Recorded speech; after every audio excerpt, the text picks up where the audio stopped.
So you'll hear me talk about this thing called the piano playing dilemma. What is the piano playing dilemma?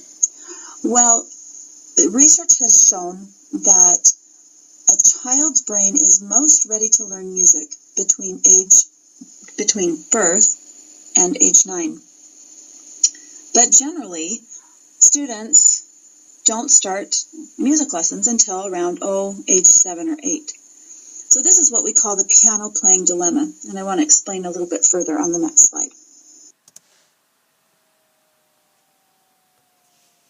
So in our Let's Play Music classes, we start at a young age 4 or 5, and we are going to introduce students to the sounds of music, to what music looks like on a staff, these basic musical concepts that they can understand at a young age, but that don't require reading letters or don't require fine motor skills of playing the piano.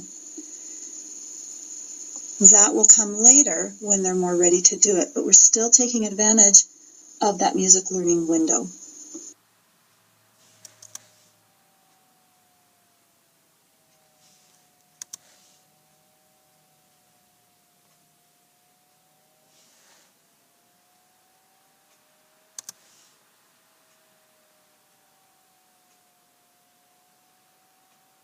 The cool thing about this program, too, is that by starting at this young age, building a foundation of music reading and understanding, and introducing piano skills when these students are physically ready, then this becomes the foundation of music education for these students' lives, no matter what instrument or no matter what musical genre they pursue.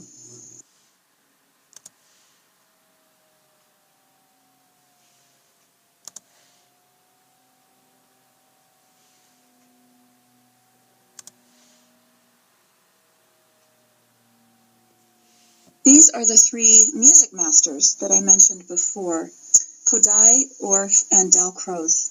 And these music educators lived in Europe during the 19th century, and they did research about music and children and education. And in our classes, we use Kodály's methods of solfège and hand sign.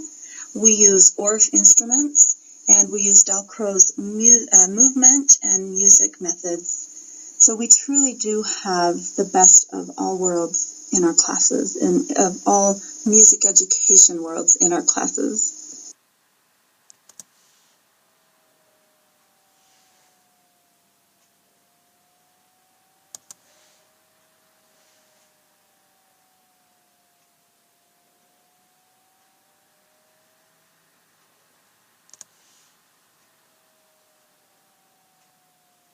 So these are the things that your student will receive training on in their Let's Play Music lessons. We will do ear training. They will learn to read notes on a staff. They will learn to hear and understand chord progressions. We will listen to classical music and understand form in music. We work on our vocal development and pitch placement. We play instruments, and we learn to feel and read and understand rhythm.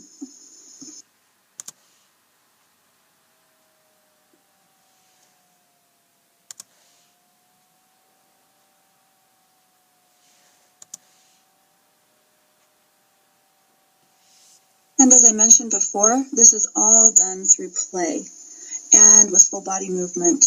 I love these classes because we get to move. This is not sitting and focused, serious learning. It's very serious playing, which equals wonderful learning. We experience musical concepts before we actually learn what they're called, which is a very powerful way of learning. And of course, we mentioned the research-based teaching. All around, super sound.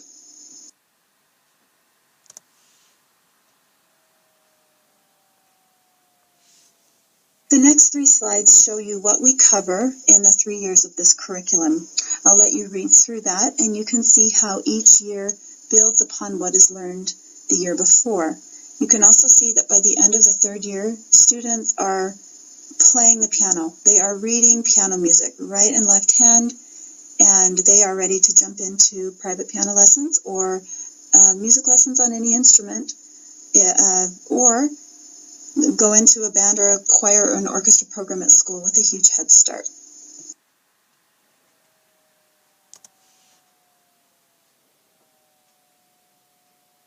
Just pause and read at your own leisure.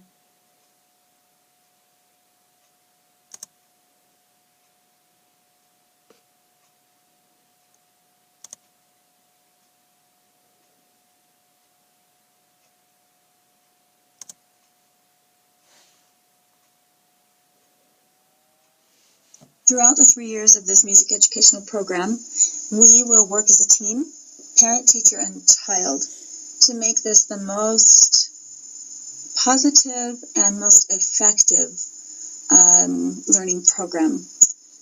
The next few slides will show the responsibilities that we each have to make it so.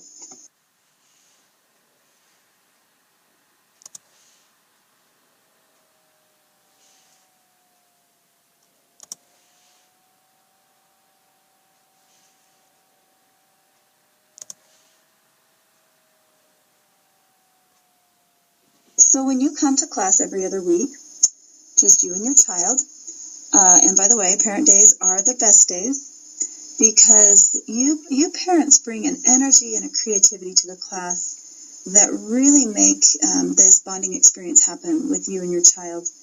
And the class, when you're there, the class is much more about what's happening between you and your child, and it's a lot less about what's happening with me. I'll just be a facilitator to these activities so that you're just really experiencing them with your child. So you'll sit behind your child on the floor, as you see here in the picture. You don't need to, every child's different, and as these kids are getting used to me and the other kids in the class, some children will want to be more observant at times, and other times the children will want to participate. We're not here to force any type of participation. We do things as the child feels ready, but as they are there and watching, they're still learning. You can just, the more you show the enjoyment of what you're experiencing, the more they will too, and that they'll feel very comfortable. So my job is to just give you ideas as to how you can participate in the activities with your child. You can also watch this little video that talks about musical bonding with your child and emotional connection. Just click on the link.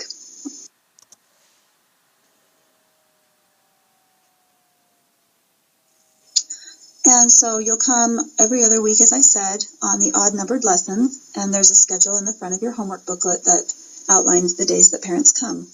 And you also know this is just an opportunity for you to bond with one of your children. So even though it can be difficult, please arrange for childcare for your other younger children.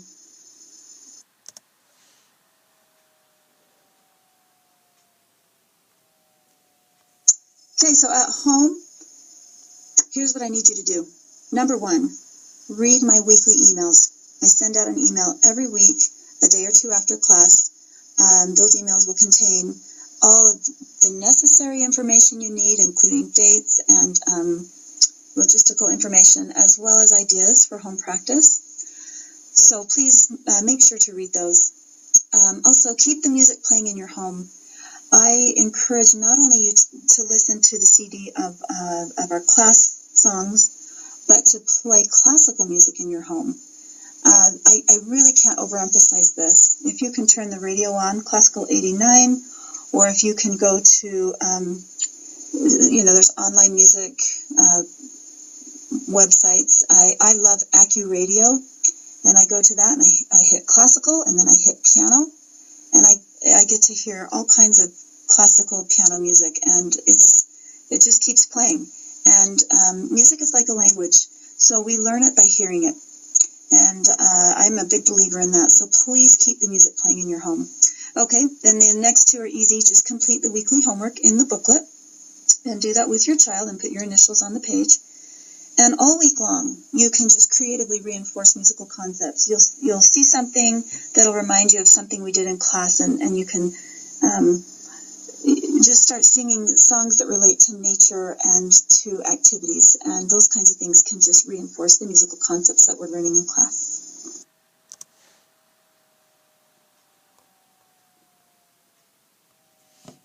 This is an example of what the email will look like when it comes to you, and it will be full of teacher tidbits and purpose in the play and great ways to make musicians.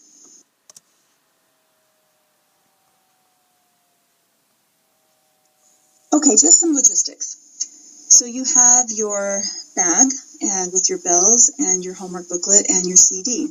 And when you come home from class, that bag might get hung up and kind of forgotten about. So I'm going to suggest that when you get home from class, you actually take the bells out and you keep them in a little music station somewhere in the home. Maybe it's in the kitchen, maybe it's in your child's room. They're out, they can be seen. Your child is much more likely to be drawn to experiment and play the bells and do the things that we do in class if those bells are out. So that's what I suggest, and then hopefully that's going to encourage more music making. Also, the child should bring the homework booklet every week to class, and then the child only brings the bells on Parent Day. So bells come when parent comes. I want you to know in your booklet about this parent reference section. It's at the very back of the booklet. This is a helpful resource so that as you're trying to learn the hand signs, there's pictures of the hand signs. As you're trying to understand the purpose of each of the songs and activities that we do, there's a list there. There are words to all of the songs in that section, as well as some help answers and things for the homework. Also in the back are the chord maps for the chord songs that we play on the auto harp, and we'll be using those in class, and you can refer to those at home as well. When you look at your bell set, you'll notice that the bells are labeled with the solfege, do, re, mi, fa, sol, la, ti, do. There are uppercase letters and lowercase letters. That is because we will be singing songs in different keys. So just be aware which songs require which cases. For the most part, we'll be using the uppercase letters, especially for this first semester. So just be aware that there's a difference there. Excuse me. Also, just remember your class calendar has been taped to the front of your homework booklet. And, of course, we're going to have fun.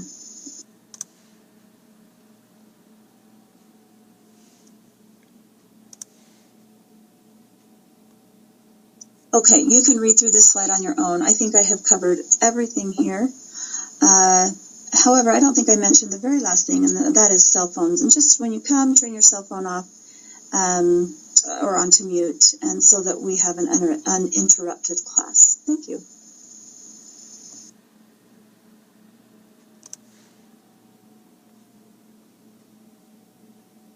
So when you come to class, walk around to the back door and walk right in.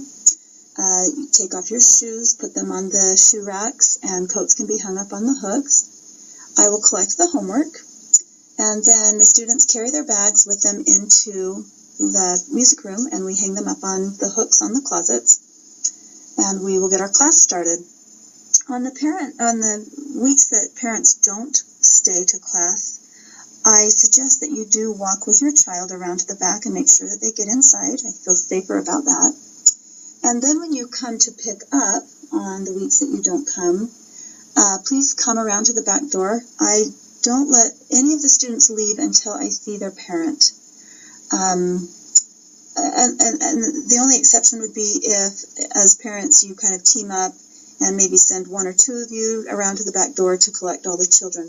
I just need to know who you're taking so that I'm sure that everybody gets to their parents safely. Thank you.